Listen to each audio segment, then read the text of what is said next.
kami melakukan 2 riset, publik, 2 survei publik.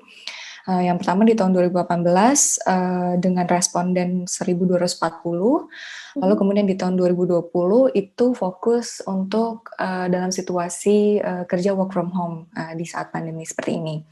Lalu kami juga pernah 1 kali melakukan riset, khusus, pekerja dari, perusahaan-perusahaan member satu koalisi bisnis, Mhm. lalu, 1 kali juga riset berdasarkan case-case yang ditampung di layanan penerima kasus, dan juga melakukan media monitoring, gitu. Mhm mhm mhm mhm. Oke, berarti tadi disebutin udah beberapa kali ngelakuin riset gitu ya, Kak, dan Mhm. respondennya cukup banyak sampai 1000-an orang kan tadi disebut, itu semuanya penyintas atau gimana, Kak, respondennya?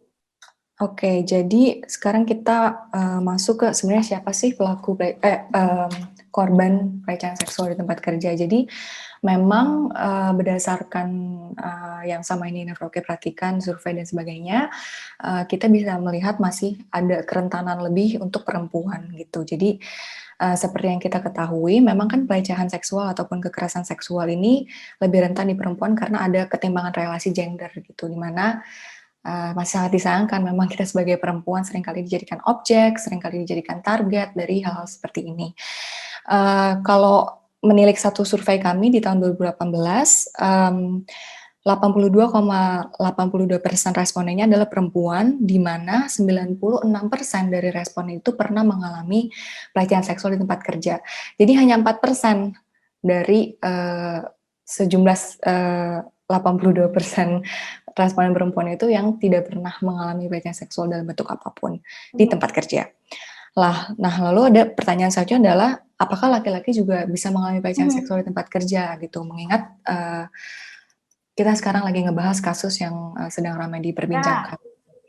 Nah, laki-laki juga bisa gitu. Jadi meskipun memang perempuan lebih rentan, bukan berarti laki-laki, apa ya, tidak pernah mengalami pelecehan seksual. Jadi dari survei yang tadi di tahun 2018, ada 15,65% responden laki-laki, di mana 60% pernah mengalami pelecehan seksual di tempat kerja. Jadi meskipun mungkin, jumlah responden laki-laki tidak banyak, tapi dari sejumlah itu mayoritas mengaku pernah mengalami pelecehan seksual di tempat kerja Mhm. gitu. Jadi angkanya tidak kecil juga gitu, 60% gitu. Jadi, bisa terjadi pada laki-laki. Lalu kemudian kalau kita ngomongin tempat kerja, kenapa mungkin bisa terjadi di laki-laki? Karena kita tidak cuma berbicara tentang, ketimpangan relasi gender, tapi ada juga ketimpangan relasi berdasarkan, kuasa atau berdasarkan posisi seorang di tempat kerja, di mana memang, teman-teman pekerja yang,